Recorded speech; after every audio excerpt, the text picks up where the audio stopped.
Nasugura na ang proseso sa paghibalo kung bala ang kakao nga gintanom sa Negrense kag award-winning cacao farmer nga si Chris Fadriga ang heirloom Criollo gid man o ang original gid nga Criollo.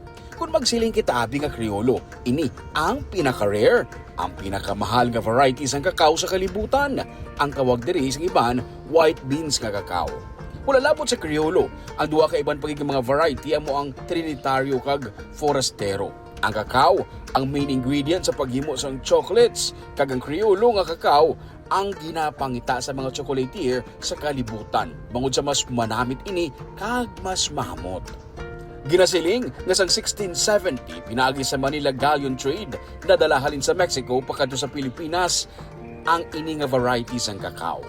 Gani dako ang posibilidad nga yari pa sa gihapon ng original nga mga Criollo nga variety nga kakao sa kadutaan sa Pilipinas. Istorya ni Dr. Edward Barlaan, isa ka Filipino agricultural scientist halin sa University of Southern Mindanao, kadamo sa nag-claim nga Criollo ang kakao nga ilang gintanom pero hindi ini mapamatud-an. Si Dr. Barlaan ang kilala sa yasin nga pagtuon sa cacao genetics, breeding kag molecular diagnostics. Isa siya ka cacao expert in short, gani mas may ihibalo siya kung paano mabalaan kung bala Criollo gid man ang isa ka cacao. 3 types of cacao, Forastero and Criollo. Pag i-cross mo si Forastero and Criollo, magiging Trinitario. Ito na yung mga recommended sa National Seed Industry Council NSIC varieties na tinatanim ng farmers. Pero ang Criollo, why Criollo? Because Criollo has a fine flavor, taste, and aroma. Masarap siya. Masarap. Pero lahat ng masasarap at magaganda ay pinag-agawan ng mga peste.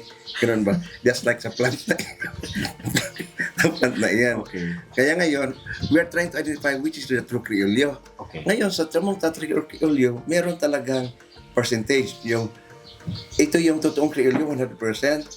Tapos, maging reference variety siya ngayon o clone siya para malaman ngayon ang mas malapit sa kanya. Oo. So, ibig sabihin, may 100%, 90%, 80%, 70%, papalayo ng papalayo. Sa kadugayon abi, mabudlay na makapangita sang pure pa nga Criollo, tugaman sang cross-pollination. May modern Criollo man nga ginatawag, pero para masiling nga original pa nga Criollo ang isa ka beans dapat 90 to 100% pa ini nga pagka-Criollo. Una dapat puti ang beans, daw panit sang buaya ang guwa sang bunga o ng pods. May mga test ka ginahimo sa ni Dr. Barlaan, kaupod ang Bureau of Plant Industry o kung BPI kag Department of Agriculture para masiling nga makabig pabala ang isa ka cacao bean bilang original nga Criollo. Basic for registration is 90 to 100. Ito yung mga heirloom talagang original. Okay. Ngayon, lumalabas dito may mga variants. We call it modern Criollo or variants ng Criollo. Ito naman tawag ancient Criollo or the true Criollo. Ngayon, we are now evaluating here sa nurseries dito sa Bacolod because Bacolod is one of the main collections si Sir Chris Fadriga dito sa different parts sa Pilipinas at saka dito sa kung saan man, we try to evaluate alin dito. So we did the initial evaluation already using the SSR marker, simple sequence repeat markers. Okay. Markers na ito ay kuha ng dahon, using ng primer na iyon. Merong mga 24 primers para mag-differentiate itong mga varieties ngayon. Kaya sa analysis, ng tawag phylogenetic analysis, na-cluster na ito ngayon si Forastero, si Criollo, at saka si Trinitario. Tapos nalaman ang percentage and how much percentage yung linear ng yung pedigree, kumbaga yung kanununuan. Matrace ngayon. Okay. Ibig sabihin ito ngayon. So may mga potential na 90%, 70%, 80%. Sang sininga semana, ari sila sa Negros para magpatigayon sa evaluation sa cacao nursery ni Fadriga kag sa partner niya nga si Ramon Oy Sr.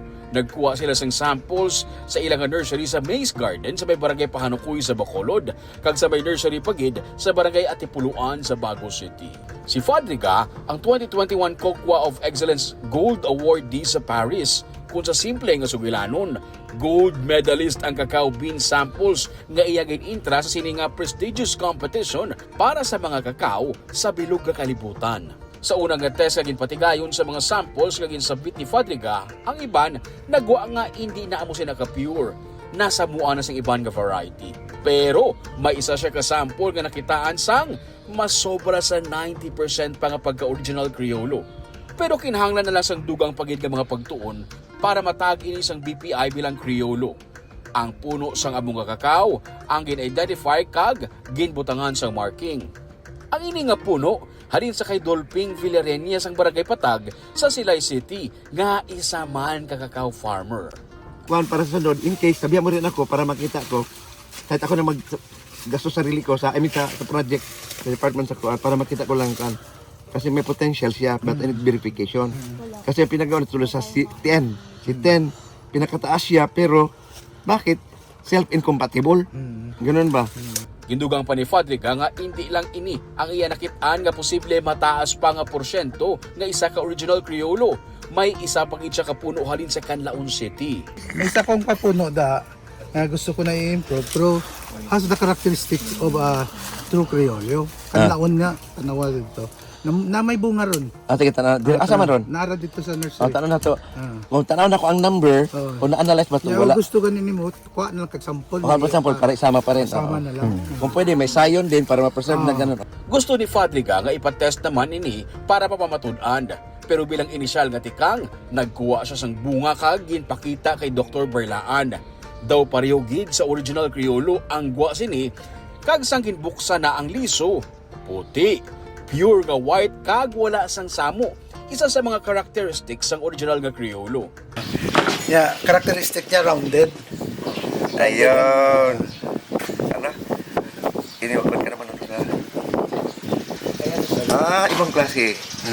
Pero, bilog. Slice daw, sir. Ay, panina.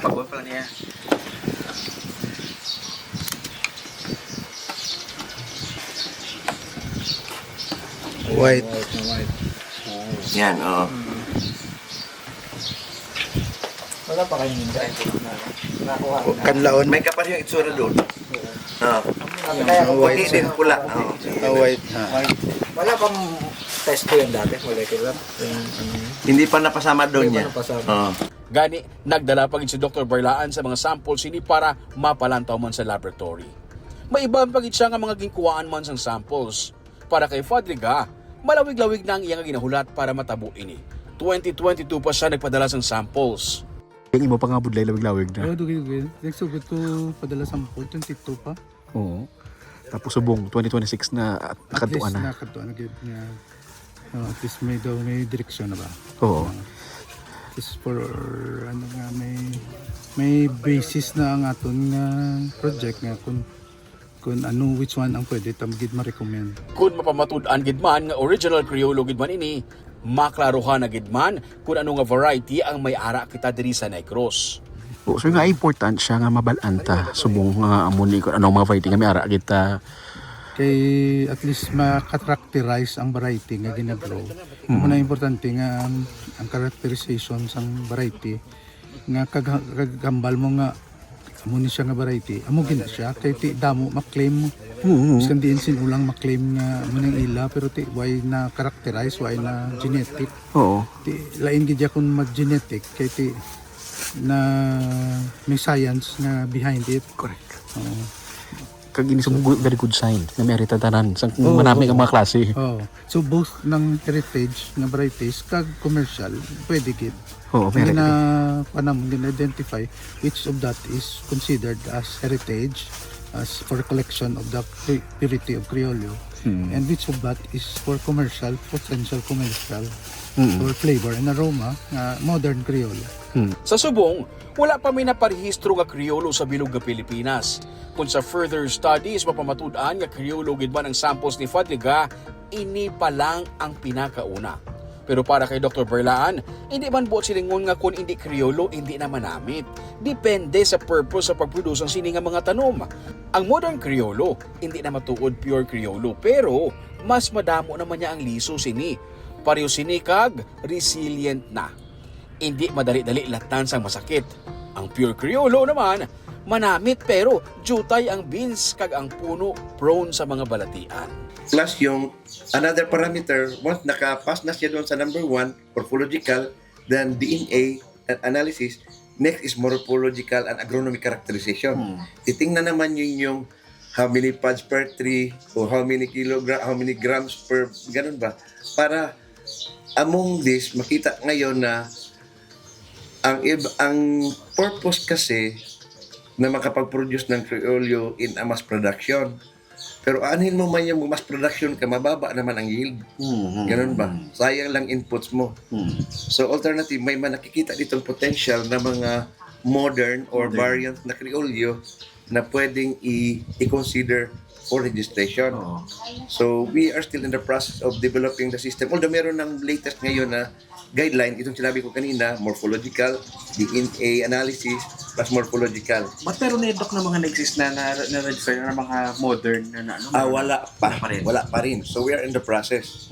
So ganito, mag-meeting pa ang TWG how we could consider this kasi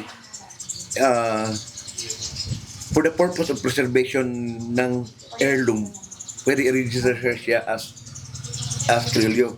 But in terms of production, we have to weigh things in here. Kasi pure nga siya, mababa naman yun, may sakitin naman. Another could be registration nitong mga modern Criollo or mga which is already an improved version ng, although hindi siya pure na Criollo, pero nandoon yung parameters after validation yung characteristics kasi yes, Criollo nga siya, puti nga siya, wala naman yung kasarapan. Dapat mag-combine yun si puti, kasarapan at saka good yield. The all parameters na for a good na talaga ma-recommend mo siya for mass production. Luyag nila anay masiguro antes magpagwa sang desisyon kung bala original Criollo ang mga liso kung hindi kay ini amangin pasihan sang mga pagtuon kag sang masunod nga henerasyon. Para kay Padriga, kung mapamatud-an nga pure Criollo ang iya nga mga natanom, hindi lang ini iya kadalagan. Kadalagan ini sa mga mangunguma sa Negros nga may amu pa sinikita nga mga cacao beans nga makit-an diri sa Negros kag kadalagan sang Pilipinas. Kay may ari pa diri gali sa aton sang pinaka-rare kag pinakamahal nga klase sang cacao.